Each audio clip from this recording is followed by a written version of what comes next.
Uma revisão da articaína em 5 minutos, ideal para você que vai fazer provas na faculdade ou até mesmo para quem está estudando para algum concurso público. E um método interessante de memorizar as coisas relacionadas à lidocaína é pensar que no seu nome existe a palavra arte. E aqui na Bahia, se você fala que uma pessoa é cheia de arte, você está se referindo a uma pessoa que possui habilidades e saberes pouco convencionais. E é exatamente isso que acontece com a articaína. E vocês verão aqui no decorrer desta revisão.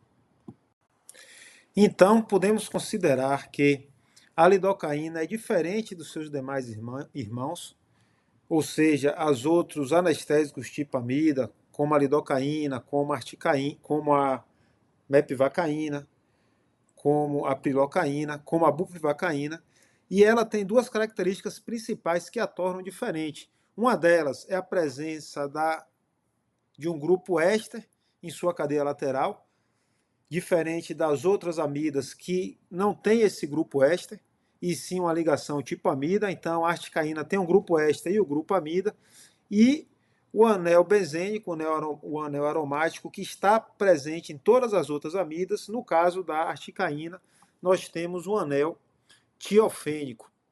Aqui nós temos a molécula da articaína, onde podemos observar a presença do anel tiofênico, e esse anestésico tem um pKa de 7,8, bastante próximo do pH tecidual normal, e isso proporciona uma grande quantidade de moléculas não ionizadas nesse pH tecidual que está em torno do 7,8.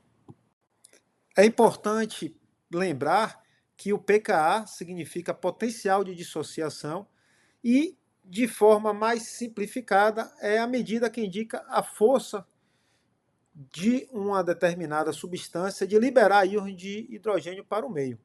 Então, na anestesia local, quanto mais esse pKa estar próximo do pKa tecidual, maior vai ser a quantidade de moléculas não ionizadas presentes, facilitando a sua passagem pela membrana celular.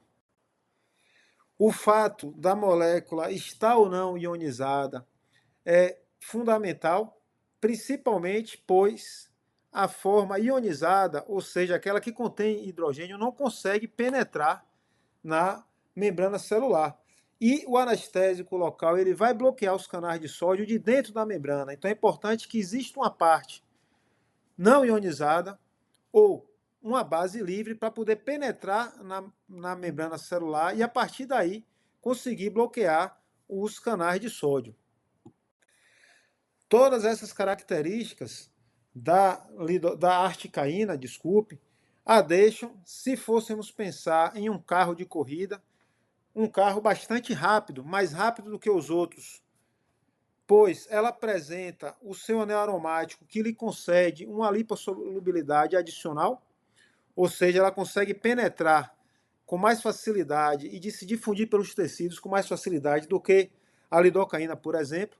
Tem um pKa muito próximo do pKa tecidual, do pH tecidual, e isso favorece uma grande quantidade de bases livres presentes, e devido à presença do grupo éster em sua molécula, grande parte desse anestésico é metabolizado pelas esterases plasmáticas. Então, se fosse um carro, ela também iria embora mais rápido. Isso é muito importante e muito bom para um anestésico, pois impede que ele fique provocando e circulando por mais tempo no organismo, correndo o risco de provocar reações de toxicidade.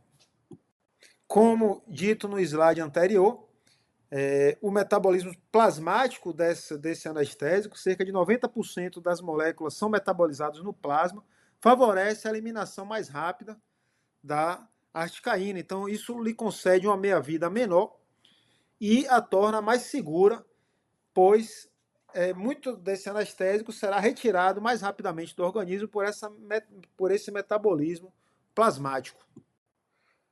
Os efeitos adversos da articaína são relativamente raros, mas alguns deles são bastante importantes, principalmente o principal deles, que é o risco de parestesia, principalmente após o bloqueio do nervo alveolar inferior, principalmente por conta da sua alta concentração, que é de 4%.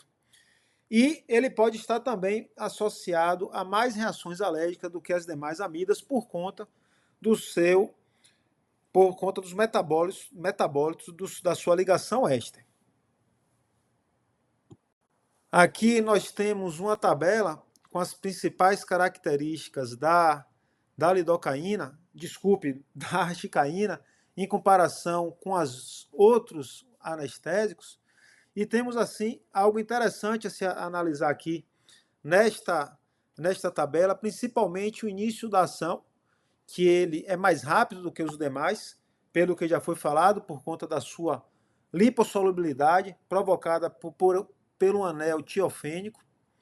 A questão do metabolismo, ser tanto plasmático quanto hepático, então isso deixa a droga com a meia-vida menor e favorece e dificulta reações de toxicidade sistêmicas. E, de um modo geral, ela consegue penetrar mais nos tecidos, principalmente no tecido ósseo. Inclusive, existem relatos e artigos que apontam o uso eficaz da articaína de forma infiltrativa na mandíbula, o que não acontece com os outros anestésicos. E para você que ficou até o final deste vídeo, eu mandarei de presente um PDF com uma coletânea de questões sobre articaína que eu fiz, questões de concurso. Só precisa você colocar lá na rede vizinha, compartilhando esse vídeo e colocar a seguinte frase: eu sou saudável e inteligente e tenho todas as habilidades necessárias para realizar os meus sonhos. Valeu, pessoal!